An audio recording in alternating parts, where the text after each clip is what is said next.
Good morning student. BEd first year में आपका स्वागत है ऑनलाइन क्लास में। Paper number second, contemporary India and education.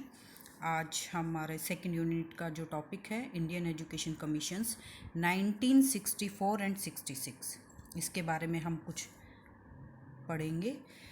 क्या है ये? भारतीय शिक्षा आयोग जितने भी यानी कि कमीशंस हुए हैं, बहुत देश के सभी राज्यों में ये कमीशंस एजुकेशन के लिए यानी शिक्षा में सुधार के लिए लागू किए गए थे और ये कमीशंस अपने सुझाव देते थे। इस शिक्षा आयोग का गठन भारत सरकार द्वारा 14 जुलाई 1964 को आदेशानुसार पारित किया गया था। डॉक्टर DS कोठारी की अध्यक्षता में इसका कार्यकाल हुआ और इसने अपने अन्य सभी कमीशंस हुए थे उनसे काफ़ी लंबा समय तक काम किया और अपने अच्छे सुझाव भी पेश किए। इनके जो कुछ सजेशंस थे 1964-66 के, शिक्षा और राष्ट्रीय उद्देश्य यानी कि देश की उत्पादन क्षमता, राष्ट्रीय एकता व नैतिक मूल्यों में वृद्धि करना। दूसरा था निर्देशों का माध्यम। इस आयोग ने इस बात पर जोर दिया कि विद्यालय महाविद्यालय स्तरों पर शिक्षा निर्देशन का माध्यम राजकीय भाषा होना चाहिए। आपने पहले पढ़ा था ना एडम में काले में, उन्होंने अंग्रेजी भाषा पर जोर दिया, लेकिन जैसी बेसिक एजुकेशन आई और उसके बाद हमने अपनी राजकीय और मातृभाषा पर भी अधिक ध्यान दिया। व्यावसायिकता, शिक्षा का व्यावसायीकरण होना अति आवश्यक है, अनिवार्य कर दिया गया। विज्ञान शिक्षा पर बल देना, पुस्तकों की सूची यानी लिस्ट ऑफ बुक्स थी कि ये हमारे प्रिंसिपल्स के पास सुरक्षित और सेफ रहेंगी ताकि हम उस करिकुलम के अकॉर्डिंग रीड कर सकें। कार्य अनुभव यानी शिक्षा सामान्य हो व्यावसायिक हो, कार्य अनुभव को पूर्ण रूप से शिक्षा के प्रत्येक भाग में लागू करना। पाठ्यक्रम का चयन, भाषाओं का अध्ययन, शारीरिक शिक्षा यानी हमें शिक्षा के साथ साथ एक थ्योरी के साथ साथ हमें शारीरिक शिक्षा पर भी बल देना है। इससे बच्चे का संपूर्ण होल मेंटल और फिजिकल डेवलपमेंट हो सके। अब इसके बाद हम करेंगे इसके भारतीय शिक्षा आयोग के शिक्षण संबंधी सुझाव क्या रहे हैं। शिक्षण संबंधी क्या है? कोठारी आयोग को महत्वपूर्ण स्थान दिया गया है हमारे एजुकेशन कमीशंस में। इसमें शिक्षण विधियां, आविष्कार तथा प्रचार यानी करिकुलम में निरंतर बढ़ोतरी के साथ साथ शिक्षण टीचिंग मेथड्स को भी काफ़ी सुधार की आवश्यकता है। इसमें जितने भी डीमेरिट्स हैं या कुछ इसमें ड्रॉबैक आ गए हैं उन्हें जल्दी से जल्दी दूर करना। फ्लेक्सिबिलिटी लाना यानी एक अच्छी शिक्षा प्रणाली स्पष्ट होनी चाहिए, अध्यापकों के लिए विभिन्न स्तरों के अनुसार काम करना चाहिए। लचीलापन तभी होगा जब अध्यापकों की प्रशासन की ओर से पर्याप्त सहायता मिले, यानी कि उनकी वेतन सैलरी अच्छी मिले, उन्हें अच्छा एनवायरनमेंट मिले और उन्हें उनके ऊपर किसी प्रकार का एक्स्ट्रा बर्डन ना, तो वे एक अच्छे नागरिक तैयार कर सकते हैं। मीडिया का सहयोग, न्यूनतम शिक्षण सामग्री यानी प्रत्येक स्कूल के लिए सामग्री की व्यवस्था करने का काम सरकार का होना चाहिए। कम खर्चीली व शिक्षण सहायक सामग्री, क्योंकि हर एक विद्यालय में पता है आपको कुछ स्टूडेंट वीकर सेक्शन से होते हैं और कुछ अमीर या फिर ये लगा लो मेडियोकर से। वो अपनी कुछ पेरेंट्स है उनकी जो स्कूल की नीड्स होती हैं शिक्षण टीचिंग एड्स की, वो नीड्स पूरी कर सकते हैं कुछ पेरेंट्स, लेकिन कई बच्चे अपने के पेरेंट्स ये नीड्स पूरी नहीं कर सकते। इसलिए न्यूनतम शिक्षण सामग्री का होना बहुत आवश्यक है।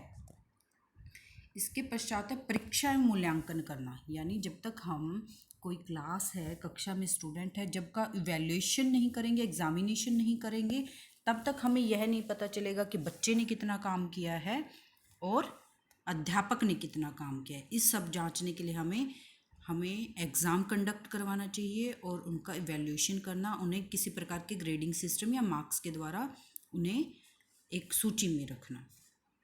तो है भारतीय शिक्षा आयोग के ये सुझाव थे। इसमें कुछ रिकमेंडेशन और भी थी, जैसे कि उच्च कोटि के अधिकारियों की नियुक्ति, पर्याप्त विशेषज्ञ अधिकारियों की व्यवस्था, महिलाओं की नियुक्ति, क्योंकि अधिक से अधिक महिलाओं को निरीक्षण कार्य में नियुक्त किया जाता है जिससे हम वुमेन एजुकेशन पर बल देते हैं। भारतीय शिक्षा आयोग तथा प्रसार की समस्याएं क्या रही, इसकी जो डीमेरिट्स थी या इसके सामने कुछ प्रॉब्लम्स आई थी, ये क्या थी? जिला स्तर पर एक योजना बनाकर कार्यक्रम लागू तो किया जाए, लेकिन इसको लागू नहीं किया जा सका।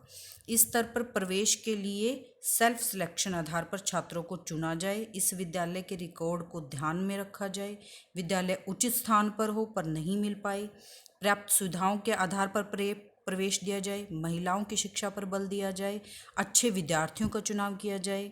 ये काफ़ी इस कमीशंस के आगे अड़चनें आ रही थी। ये रेशो भी डिसाइड करते थे कि इतनी रेशो होनी चाहिए, जैसे कि 1/2 हो, माध्यमिक स्तर पर 1/3 हो, लड़कियों के अलग से विद्यालय खोलना, छात्रवृत्ति की व्यवस्था करना, और कक्षा 7 से 8 अंशकालीन व पूर्णकालीन व्यावसायिक शिक्षा की व्यवस्था करवाना। काफ़ी कुछ ऐसी प्रॉब्लम्स इनको फेस करनी पड़ रही थी। इसके बाद हम करते हैं 1964-66 के बाद 1986 नेशनल एजुकेशन पॉलिसी। ये आपका 8 मार्क्स 16 मार्क्स में कई बार आ जाता है कमीशंस, और इसकी एजुकेशन, इसे न्यू एजुकेशन पॉलिसी के नाम से भी जाना जाता है। 1986 जब कहते हैं भारत सरकार के प्रधानमंत्री श्री स्वर्गीय राजीव गांधी ने जनवरी 5, 1985 को राष्ट्र के नाम से एक प्रसारण की घोषणा की, परंतु इस घोषणा से पहले उस पर उन्होंने अच्छे से आत्मचिंतन करने को कहा और सुझावों को आमंत्रित किया। सहमति बनाई गई कि 1980 मई 1985 में भारतीय संसद ने राष्ट्रीय शिक्षा नीति को एकमत से पास कर दिया। बाद में प्रधानमंत्री ने अपनी घोषणा के दौरान कहा कि हम भारत के लोग को ऐसी शिक्षा नीति देना जा रहे हैं जो भारत देश को 21वीं सदी की चुनौतियों का सामना करने के लिए आर्थिक और वैज्ञानिक स्तर पर सशक्त बनाने में सक्षम होगा। तो नई शिक्षा नीति 1986 की जो इसकी रोल्स हैं और एसेंस है, इसके बारे में पढ़ते हैं हम।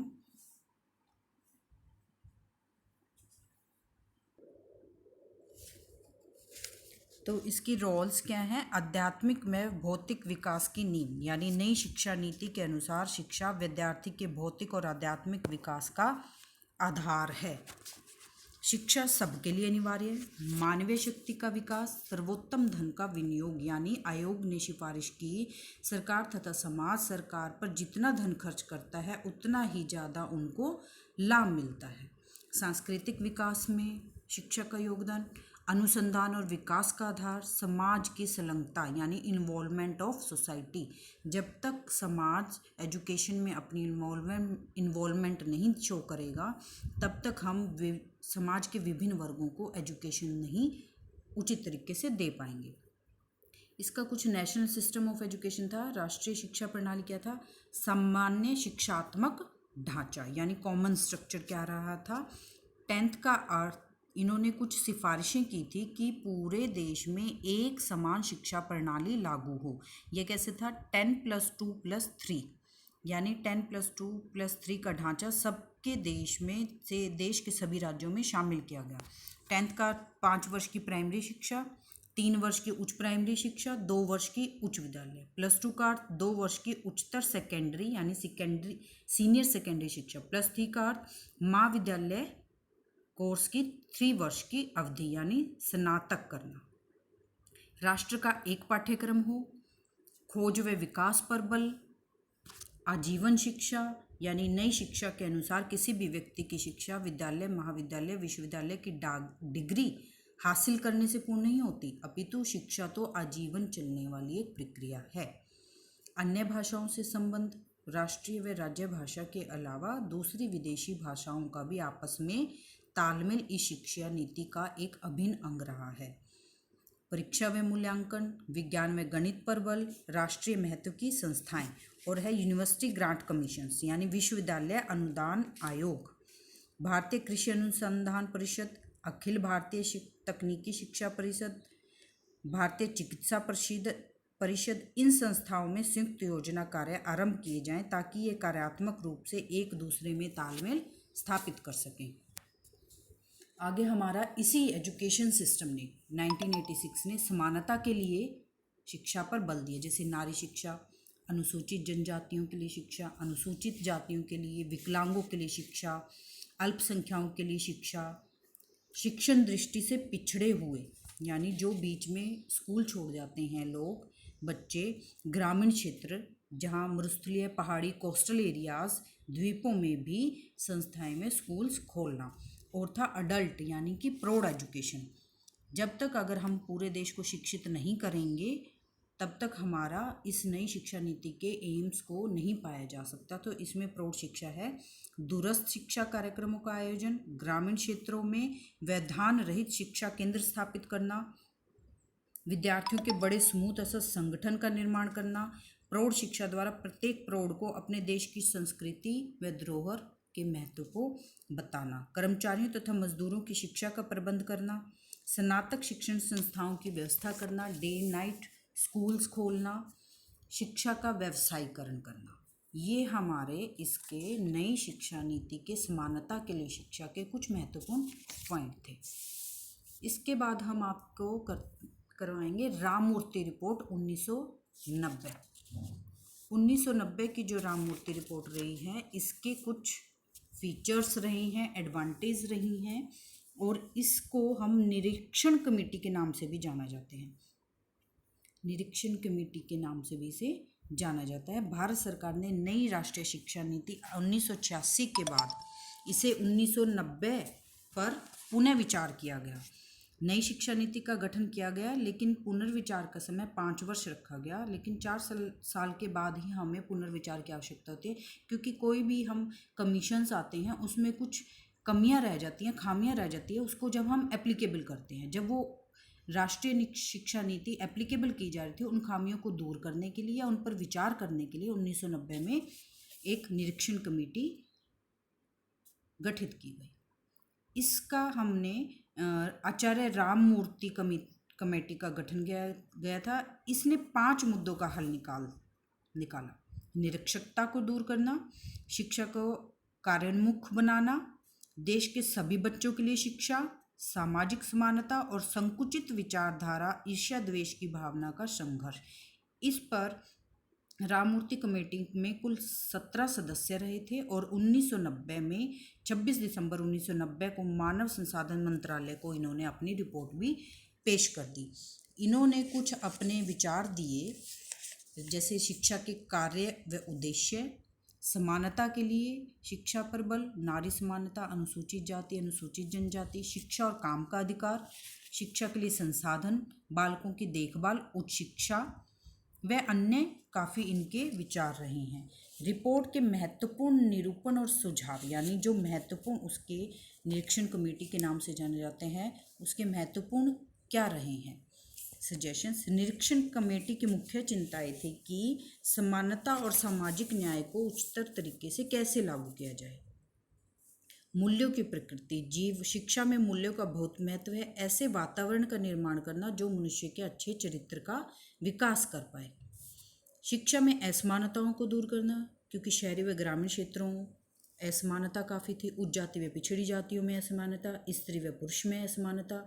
शिक्षा में इन असमानताओं को दूर करने के लिए यत्न करना चाहिए। सामान्य स्कूल प्रणाली का विकास करना। सरकारी स्कूल या तो निःशुल्क होते हैं या शिक्षा सस्ती होती है। पब्लिक स्कूल जहां शिक्षा का स्तर अच्छा हो परंतु शिक्षा इतनी महंगी होती है कि सामान्य व्यक्तियों के बस से बाहर होती है। तो हमें सरकारी स्कूल का ही स्तर इतना उच्च करना और पब्लिक स्कूल है जो उनका स्तर अच्छा और मिनिमम फीस के द्वारा करना, यह भी आचार्य राममूर्ति की रिपोर्ट की एक बहुत बड़ा सजेशन था।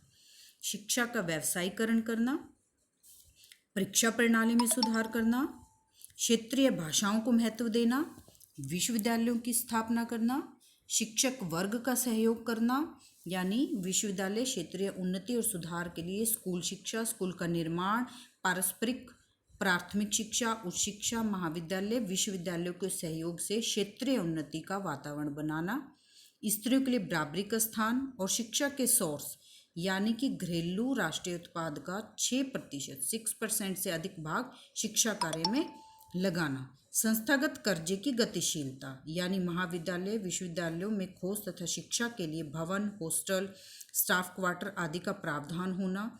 कर्ज की वसूली के लिए सरकार की गारंटी होना, सामुदायिक साधनों का उपयोग करना, छात्रवृत्ति में वृद्धि करना, ये इनकी महत्वपूर्ण 1990 की आचार्य रघुमूर्ति के महत्वपूर्ण सुझाव थे और कुछ कंसर्न्स थे।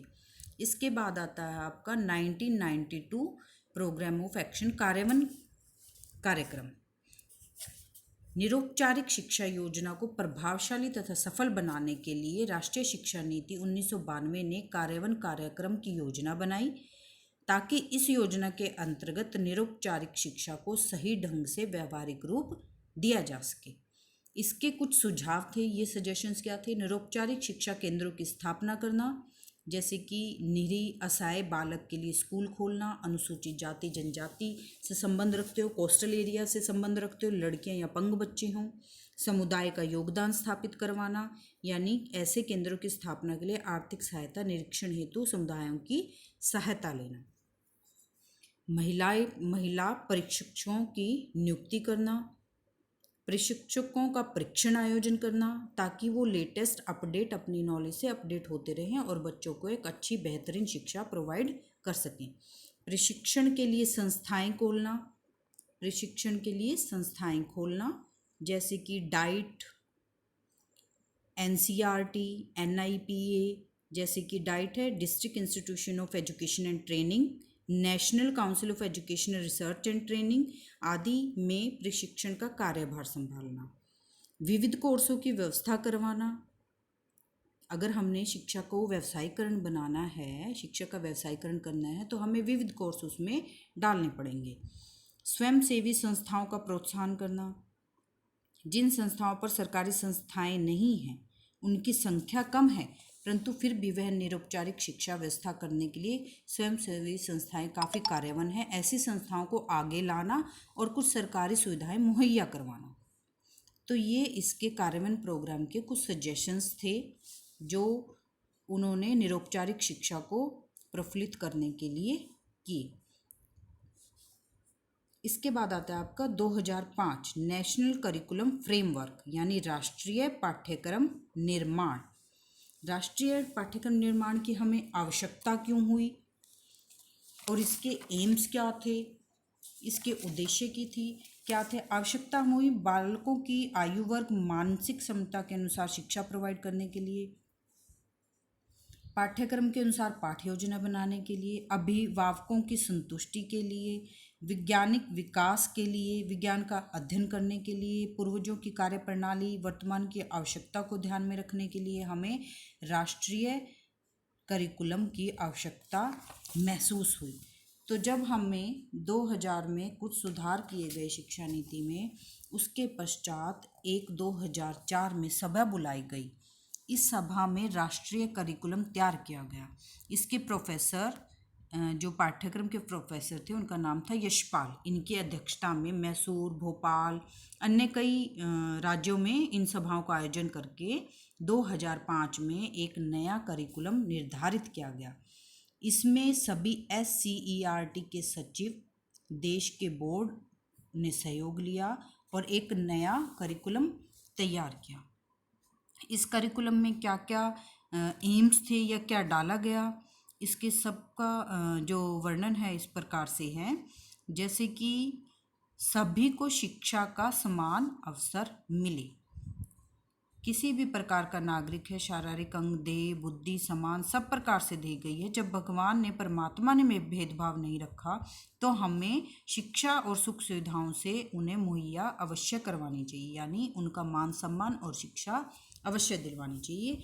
मातृभाषा, जिन राज्यों की मातृभाषा हिंदी नहीं है, उन्हें शीघ्र सीखने के लिए मातृभाषा सीखने पर बल देना और कुछ क्षेत्रीय भाषाओं में भी उनका करिकुलम निर्धारित करना। राष्ट्रीय भाषा, देश के नागरिकों को आपस में संस्कृति का आदान प्रदान करना, संस्कृत विरासत को समझना, भाषा समझना, नैतिक मूल्यों के लिए हमें एक दूसरे की भाषा, क्षेत्रीय भाषा के बारे में मालूम होना चाहिए। और राष्ट्रभाषा, जो कि हमारी हिंदी है, देश के सभी विद्यार्थियों को सीखनी अनिवार्य है। अंग्रेजी भाषा अंतर्राष्ट्रीय स्तर की भाषा है, फर्स्ट लैंग्वेज का इसको दर्जा मिला है। विश्व के दूसरे देशों से डील करने के लिए हमें इस प्रकार यह भाषा अवश्य आनी चाहिए, क्योंकि हमें आयात निर्यात, व्यापार व्यवहार व दूसरे देशों से संबंध स्थापित करने के लिए इस भाषा का ज्ञान होना ज़रूरी है। गणित है, नेट न्यू फ्रेमवर्क में, करिकुलम के फ्रेमवर्क में गणित को अवश्य डाला गया, क्योंकि यह एक व्यवहारिक व व्यापारिक विषय है। प्रत्येक पारिवारिक व्यक्ति को लेन देन करना होता है, व्यवसाय के लिए यह आवश्यक है। देशों से लेन देन करने के लिए गणित विषय का ज्ञान होना अति आवश्यक है। यानी जो हमारी बेसिक है उसके बारे में गणित, सामाजिक विज्ञान, विज्ञान, ये कुछ ऐसे विषय हैं जिन्हें हमें हर स्टूडेंट के लिए 10वीं तक उनके मेंटल लेवल के अनुसार करिकुलम में डालना अति आवश्यक है। कार्यानुभव एवं हस्तकला, दैनिक जीवन में हस्तकला और कार्यानुभव का भी बहुत अधिक महत्व है। अगर हमें शिक्षा का व्यवसायीकरण करना है, वस्तुओं का उचित उपयोग करना है, उत्पादन बढ़ाना है, तो हमें इसमें दक्ष होना अति आवश्यक है। इसके लिए भी हमें जैसे गृह कार्य है, कार्यानुभव है, घर के आंगन में फूल सब्जी, या फिर लड़कियों को किसी प्रकार की किचन की काम करना, ये सब हमारे गृह विज्ञान में शामिल होते हैं। कंप्यूटर शिक्षा, मॉडर्न युग में कंप्यूटर के महत्व को आप लोग भी जानते हैं और हम लोग भी जानते हैं। तो जैसे ही विज्ञान और कंप्यूटर के कारण पूरा विश्व काफ़ी छोटा सा हो गया है, हमें कहीं पर किसी से बात करनी है, मैसेज करना है, लाइव चैट करना है, तो इस कंप्यूटर के माध्यम से हम मोबाइल के माध्यम से इजीली कर लेते हैं। तो ऐसी शिक्षा का हमें अपडेट होना, ऐसी शिक्षा से नॉलेज लेना, और इसमें जो जो न्यू फीचर्स आते हैं उसके बारे में हमें जानकारी होना अति आवश्यक है। अंतर्राष्ट्रीय स्तर पर कंप्यूटर शिक्षा की बहुत अधिक आवश्यकता है और उसे देश के हर भाग में लागू किया जाना चाहिए। पाठ्यक्रम का उत्पादकता से संबंध, जब शिक्षा बौद्धिक ज्ञान तक सीमित नहीं रही है, इसमें व्यवसायीकरण विषय, बेरोजगार नागरिकों को रोजगार देना, कृषि, बागवानी, हस्तकला, टेक्निकल शिक्षा, सभी शिक्षा के माध्यम हैं, उसमें इनकी अच्छी सी बेहतरीन शिक्षा देकर हम देश के स्तर को ऊंचा रख सकते हैं। फिर है अध्यापकों के पूर्व परीक्षण व सेवाकालीन परीक्षण में दंड की व्यवस्था को समाप्त कर बाल केंद्रित शिक्षा स्थापित करना। यानी हमारा सेंटर पॉइंट, आप साइको पढ़ते हैं उसमें होता है सेंटर पॉइंट बाल केंद्रित शिक्षा, यानी कि सेंटर पॉइंट हमारा बच्चा है। बच्चे के मेंटल लेवल और एज के अनुसार ही करिकुलम निर्धारित करना और उन्हें शिक्षित करना। विद्यालय में भवन, पानी, बिजली, लेटेस्ट उपकरण, सभी पर लैब, इस प्रकार की सुविधाएं मुहैया करवाना। और हमारा है इसमें अंतर्राष्ट्रीय सद्भावना व विश्व शांति। पाठ्यक्रम एक बहुउद्देशीय होना चाहिए। इसका जो एम है अंतर्राष्ट्रीय स्तर पर उपयोगी व सर्वप्रिय होना चाहिए। सद्भावना व विश्व शांति का पाठ देने वाला करिकुलम निर्धारित होना चाहिए, जिससे हमारे देश के हर नागरिक के नैतिक मूल्यों और चरित्र का विकास उस तरीके से हो, ताकि हम दूसरे देशों में भी अच्छा एग्जाम्पल पेश कर सकें। ऐसा करिकुलम निर्धारित करना हमारे देश के लिए बहुत ज़रूरी है। और 2005 का करिकुलम काफ़ी हद तक सफल भी रहा है, लेकिन फिर भी कमीशंस हैं, आयोग हैं, बैठते हैं और अपने सजेशंस देते हैं। शिक्षा के नए स्तर को पाने के लिए इन सुझावों का होना ज़रूरी है। जैसे ही कुछ सुझाव अच्छे पटरी पर नहीं उतर पाते हैं, तो हम दूसरे सुझाव या इन कमियों को दूर करने की कोशिश करते हैं और नया कमीशन बिठाते हैं। तो शिक्षा का स्तर उच्चतर उठाना कमीशंस के हाथ में नहीं, हम सबके शिक्षक और स्टूडेंट के हाथ में भी हैं। इतनी अच्छी सुविधाएं मिलती हैं और हमें अपने एजुकेशन स्तर को एक व्यवसायीकरण रूप देकर अच्छा उच्चतर स्तर पर लाना चाहिए। Thank you.